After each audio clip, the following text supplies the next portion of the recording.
राजनीति, आंदोलन, किसान, करप्शन, गरीबी, इन सभी मुद्दों पर आवाज उठाएगा अब तक न्यूज इंडिया। सत्ता के आगे जब भी सवाल कमजोर पड़ने लग जाए तो सवाल उठाने पड़ते हैं। बोल के लफ्ज आजाद है तेरे, बोल के सच जिंदा है अब तक।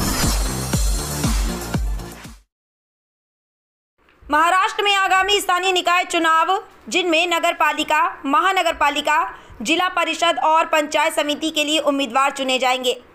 इस चुनावी मौसम ने एक बार फिर राज्य की राजनीति को गरमा दिया है। पिछले 2 वर्षों से इन सभी संस्थाओं के प्रशासन के हाथों में रहने के कारण आम लोगों को कई समस्याओं का सामना करना पड़ा है। अब जबकि चुनाव आयोग ने घोषणा कर दी है और निर्वाचन क्षेत्रों का गठन हो गया है, इच्छुक उम्मीदवारों में भगदड़ मची हुई है और राजनीतिक दलों में दल और बदल नेतृत्व की रस्साकसी अपने चरम पर है। ये चुनावी माहौल खासकर मालेगांव शहर में कई गंभीर सवाल खड़े करता है। आपको बता दें कि ये एक कड़वी सच्चाई है कि स्थानीय निकायों का 2 साल तक प्रशासन के नियंत्रण में रहना लोकतांत्रिक प्रक्रिया में एक बड़ी मुश्किल है। प्रशासक, चाहे वे कितने भी काबिल क्यों ना हो, जनता के प्रति सीधे तौर पर जवाबदेह नहीं होते। इस दौरान आवामी मुद्दों, ढांचा, साफ सफाई पर काम की धीमी रफ्तार या कायादत्त की कमी के कारण जनता की आवाज़ का दब जाना आम बात है। चुनावों की घोषणा होते ही नेताओं की ये भगदड़ ये बतलाती है कि सत्ता से दूर होने का दर्द उन्हें सता रहा है। लेकिन सवाल यह है कि क्या ये दर्द जनता की समस्याओं के प्रति उनकी सच्ची चिंता को भी दर्शाता है। आपको बता दें कि मालेगांव बारी क्षेत्र में मंत्री दादा भोसे का दबदबा साफ दिखाई देता है। उनका शिक्षा मंत्री होना और सत्तारूढ़ दल से उनका जुड़ाव इस बात की गारंटी देता है कि ज़्यादातर उम्मीदवार उनकी पार्टी से चुनाव लड़ने को तैयार होंगे।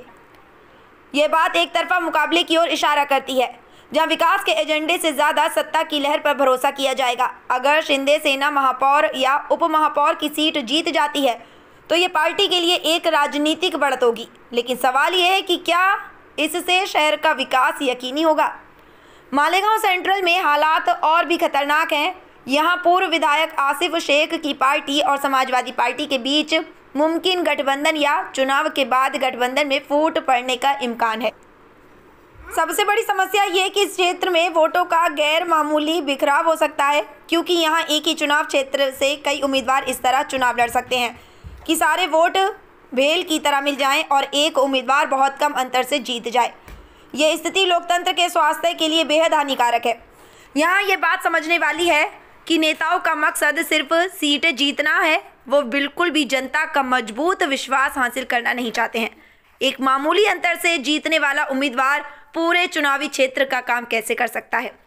मालेगांव सेंट्रल में आरोप लगाना और कीचड़ उछालना शुरू हो चुका है और ये सबसे ज़्यादा फिक्र की बात है, जब नेता और उनके समर्थक एक दूसरे की इज्जत को सड़कों पर लाकर निजी आलोचना में लग जाते हैं तो बुनियादी मुद्दों पर चर्चा पूरी तरह से दरकिनार हो जाती है। ऐसी खराब राजनीति में मालेगांव सेंट्रल के मतदाताओं के साथ धोखा होने का डर बना हुआ है। आने वाले चुनाव में सभी पार्टियां एक दूसरे को नीचा दिखाने की होड़ में लगी रहेंगी और शहर की जनता नेताओं के खोखले भाषणों का शिकार होती रहेगी। ये डर सही है कि चुनाव के बाद महानगर पालिका हॉल एक कुश्ती का अखाड़ा बन जाएगा, जहां भाई भतीजावाद और भ्रष्टाचार पहले की तरह फूल फलेगा। सड़कों और नालियों की सिर्फ ऊपरी मरम्मत की होगी, कोई पक्का हल नहीं निकलेगा। जनता तमाशाई बनकर देखती रहेगी और अपने वोटों का नुकसान साफ नजर आएगा। जब तक स्थानीय चुनाव निजी फायदे, दल बदल और कुर्सी की लड़ाई तक सीमित रहेंगे, लोकल सरकार सिर्फ एक खोखला नारा बनकर रह जाएगी। आपको ये भी बता दें कि शहर के जागरूक नागरिकों के लिए ज़रूरी है कि वे इस शोर शराबे से ऊपर उठकर असल विकास के एजेंडे पर ध्यान दें। पिछले 2 वर्षों के प्रशासन ने साफ कर दिया है कि आवामी नुमाइंदों के बिना बुनियादी समस्याओं का हल नामुमकिन है। नए नुमाइंदों को शहर की खराब हालत और नागरिकों के जीवन स्तर में सुधार के लिए कई क्षेत्रों में फौरन और ठोस कदम उठाने होंगे। साफ सफाई, पानी की फराहमी को यकीनी बनाना और ऑनलाइन GIS आधारित प्रणाली के जरिए से पानी की बर्बादी को रोकना, शहर की खराब हालत पर रोक लगाने के लिए एक ठोस मास्टर प्लान लागू करना, सड़कों को केवल लीपापोती नहीं बल्कि सार्वजनिक परिवहन के असूलों पर आधारित बनाना और गरीबों के लिए झुग्गी पुनर्वास योजनाओं पर तत्काल जोर देना, इन सब मुद्दों पर विचार करना होगा। साथ ही बता दें कि महानगर पालिका के स्कूलों में डिजिटल क्लासेस और बेहतर एजुकेशन सिस्टम के जरिए से शिक्षा की क्वालिटी को बढ़ाना, प्राइमरी स्वास्थ्य केंद्रों को डिजिटल करना और स्थानीय रोजगार के लिए कौशल केंद्र स्थापित करना, भ्रष्टाचार को खत्म करने के लिए सभी ठेकों को पारदर्शी ई टेंडरिंग प्लेटफॉर्म पर ऑनलाइन लाना, नागरिक शिकायतों के फौरन हल के लिए एक ऑनलाइन शिकायत सिस्टम लागू करना जो वक्त पर समाधान प्रदान करे, शहर के लिए अत्यंत आवश्यक विकास परियोजनाएं हैं। बता दें कि मालेगांव के नागरिकों को एक दूसरे पर कीचड़ उछालने वाली सियासत से आगे बढ़कर अपने उम्मीदवारों से इन बुनियादी चुनौतियों के लिए समाधान के लिए एक ठोस और रोड मैप की मांग करनी चाहिए। जब तक नेता इन जन आदेशों पर काम करने में विश्वास नहीं दिखाते, जनता अपने वोटों का नुकसान देखती रहेगी।